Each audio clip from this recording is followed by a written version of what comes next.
Morning mga kabagis, welcome back to my channel. For today's video, ipapakita ko sa inyo yung update sa ating mga baboy, of course. Pero ngayong umaga mga kabagis, isi-share ko sa inyo itong second batch na nandito banda na 2 months pa lang ngayon compared sa 3 months. Gusto ko pa lang i-mention ito sa inyo na na-observe ko.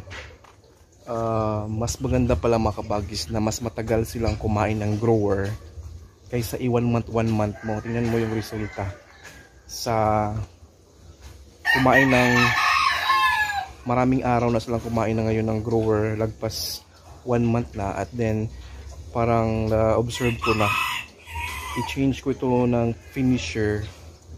Kumbaga bigyan ko lang ng allowance na 2 weeks mga kabagis. So mangyari nito, i-change ko to, or mag-grower pa rin sila hanggang mag 3 months, and then bigyan ko ng 2 weeks allowance na finisher before ko ibenta. Tingnan niyo mga kabagis yung difference.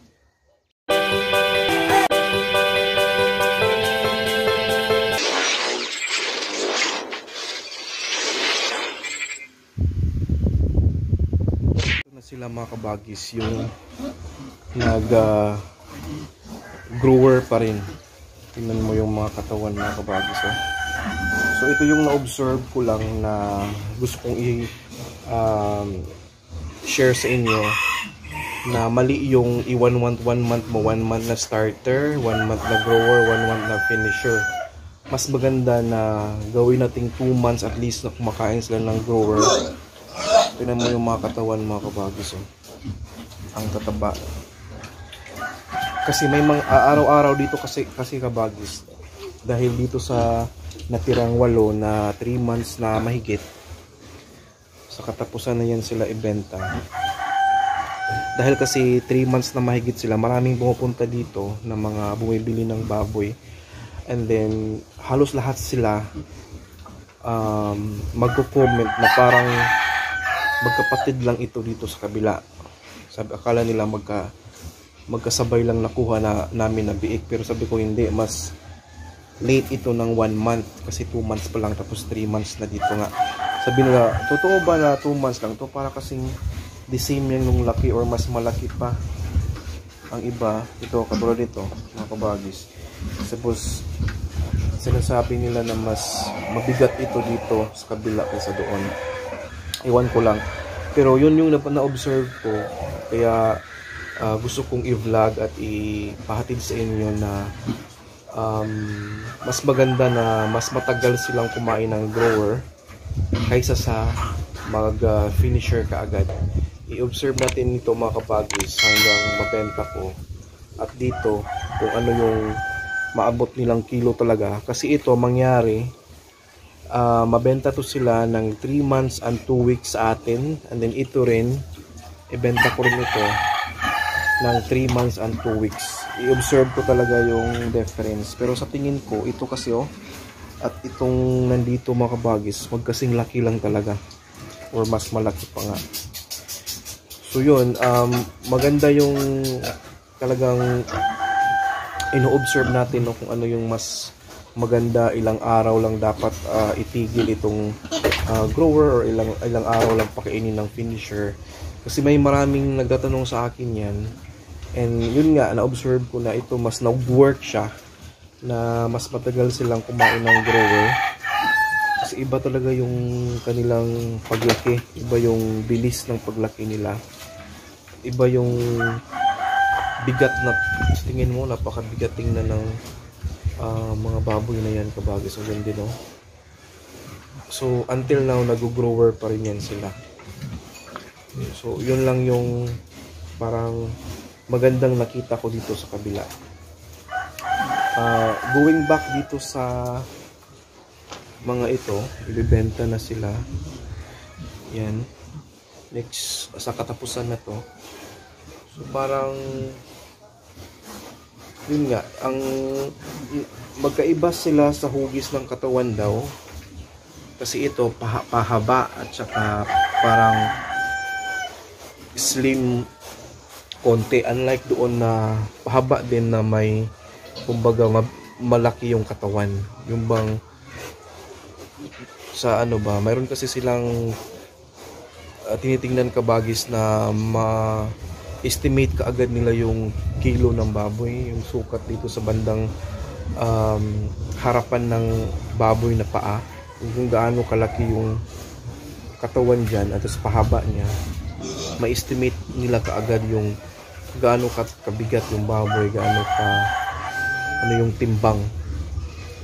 Kaya halos lahat na nagtumitingin dito sasabi na parang kapatid lang sila. At sabi ko naman na siguro dahil nag-grower pa rin ito hanggang ngayon, so lumagpas na ng 1 buwan, nag-grower pa rin. Sabi naman ng pagpunta dito, mas maganda talaga na mas habaan natin yung pakain sa grower, tapos konti lang yung pag-finisher. So yung 2 weeks daw na mag-finisher is enough na.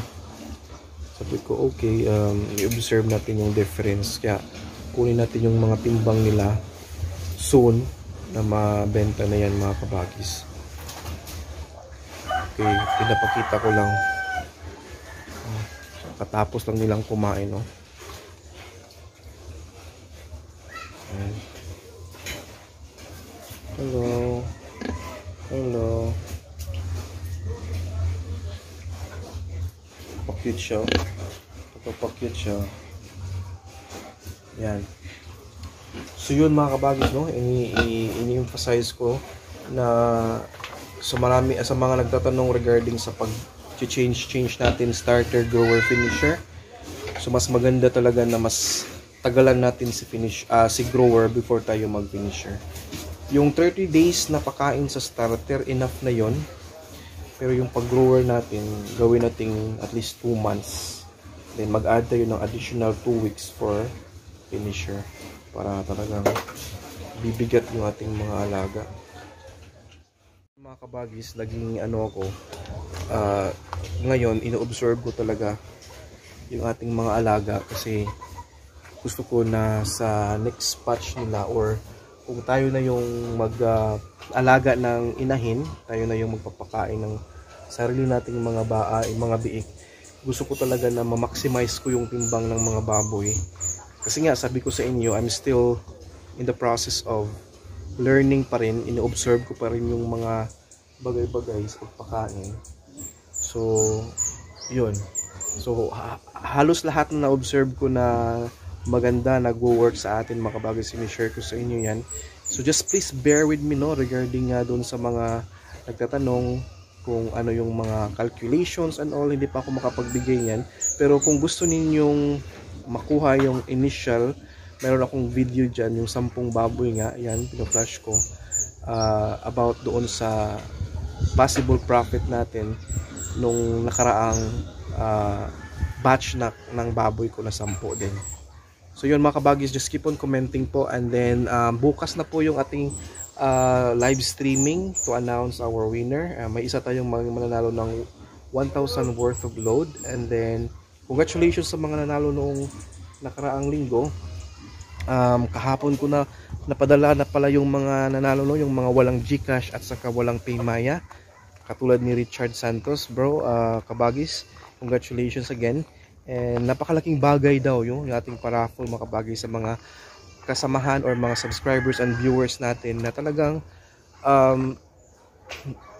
maging sila, I mean maliit na bagay lang sa iba pero napakalaking bagay doon sa mga talagang gustong manalo sa ating pag-giveaway at paraffle. And then kung kayo gusto ninyong makasali, just make sure to follow our guidelines.